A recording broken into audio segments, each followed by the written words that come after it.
ABC's Bob Woodruff on the scene in Kuala Lumpur, where families of the missing passengers are at a boiling point right now. Protests erupting at a press conference this morning. So much emotion. And Bob joins us with the latest from there. Good morning, Bob. Good morning, Robin. Yeah, this has been a real moment of insanity. We've been having these news conferences every single day. The government's come out to tell everything they know about Flight 370. The family members, though, have been getting very angry because they're not getting enough information. Well, today they just poured in there and vented.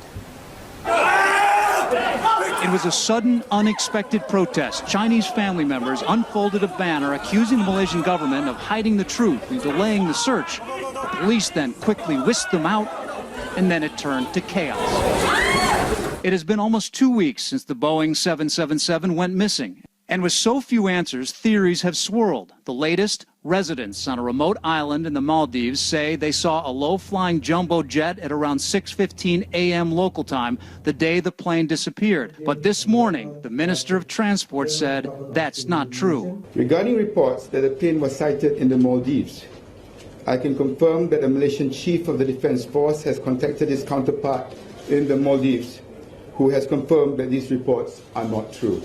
Meanwhile, our ABC's own Gloria Riviera retraced Flight 370 from Kuala Lumpur, taking the red-eye to Beijing, just like 239 passengers and crew did that fateful night.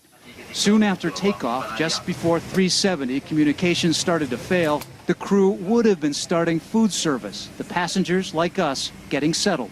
In less than an hour, something on 370 was seriously wrong. We're over 40 minutes into the flight. By this time on Flight 370, someone had switched off transponder communication with air traffic control. So the plane was really no longer in contact, direct contact with anyone on the ground. And this is also the point at which the plane made a turn to the west. Would passengers notice? They're in the middle of dinner and they're also getting ready for bed. But on this flight, nothing unusual, except on landing, when the pilot said, "Have a blessed morning, and please pray for MH370. Now, we're just starting to get a little bit more information about where the family went. The last I saw them, they're going up the escalator. Exactly where they're going to go from here is still unclear, but we're finding out more as we go along. Robin and George.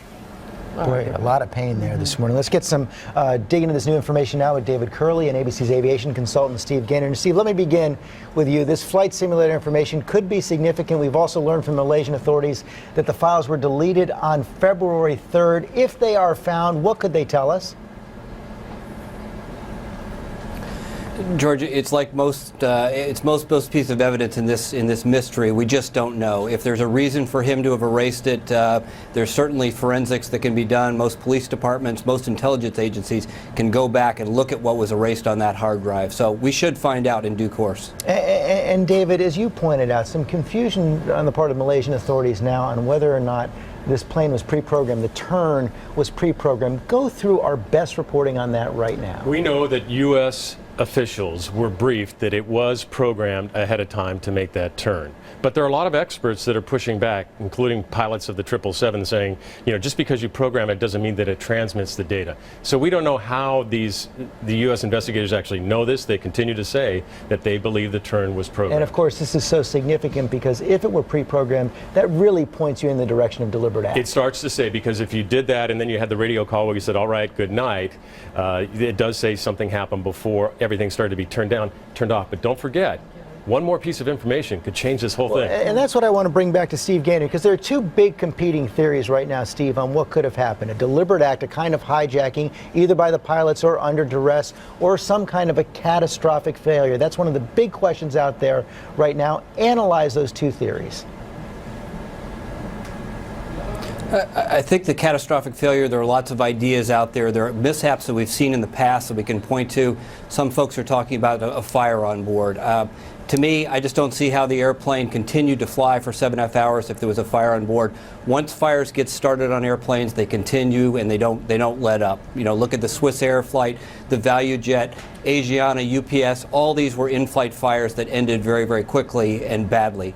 On the hijacking side, well, we see all these premeditated actions, so right now I think we favor that theory that human beings were involved in the disappearance of this aircraft. And David Curley, of course, the other big question raised by the size of the search area right now, the clock ticking down on those batteries. Will this plane ever be found? Actually, experts say they do think it's going to be found. Will it be found in the time the batteries run out? We don't know. Air France was found long after the black boxes stopped pinging. I kind of believe these experts that at some point we're going to find this aircraft, and we do have that concentrated area off Australia they're looking. Steve, you agree with that?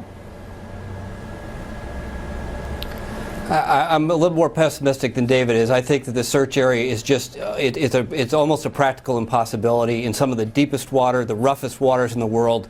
I sure hope so, but things are looking really bleak at this point. Okay, Steve Gaynor, David Curley, thanks.